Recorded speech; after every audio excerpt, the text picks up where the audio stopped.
The other afternoon, I was in the kitchen doing that half-listening parent multitask, wiping counters, trying to remember if I moved the laundry, mentally negotiating what could pass as dinner, when I heard crying from the living room. Not the quick, offended kind of cry that lasts 12 seconds and ends the moment a snack appears.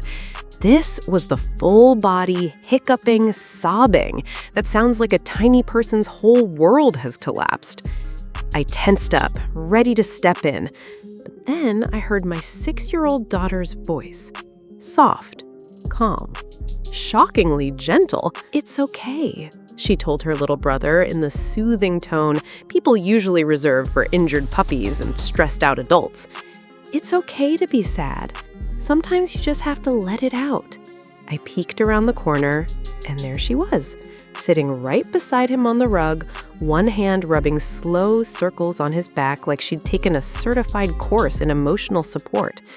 Her face was serious and compassionate, like she was conducting an important counseling session.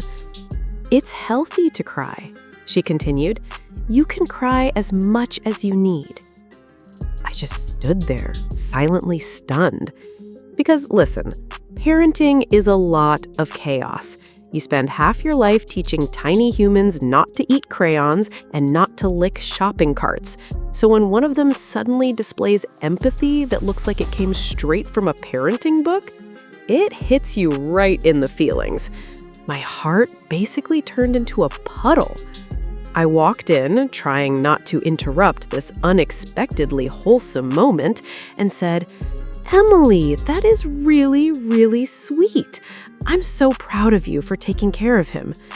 She didn't even look up, just kept rubbing his back in these patient little circles while he sobbed into his sleeve. I leaned closer and asked, still in awe, "But why is he crying, honey?" Without a pause, no guilt, no hesitation, no change in her soothing rhythm, she replied in the most casual voice imaginable, "Oh, I made him cry." I froze. "You made him cry?" She nodded once, like this was a normal detail I should have assumed, and continued her comforting routine. "Yeah," she said, "I hit him." Then she gave his back an extra reassuring pat and added, like she was closing a therapy session, "But I'm helping him feel his feelings." I stood there, trying to process the sheer complexity of what I had just witnessed. My child had apparently decided to play both villain and grief counselor in the same scene. She'd caused the problem, then immediately pivoted into emotional support mode, like, "Don't worry, I've got this handled." My son was still crying, of course, because, understandably, he had just been punched by someone who was now coaching him through the emotional aftermath. Meanwhile, Emily kept going, calm as a monk. "Just breathe, Humie. It's going to be okay." I finally found my voice. "Emily, we don't punch people." She looked up at me with complete sincerity, as if I were missing the point of her very advanced system. "I know," she said. "That's why I'm being nice now."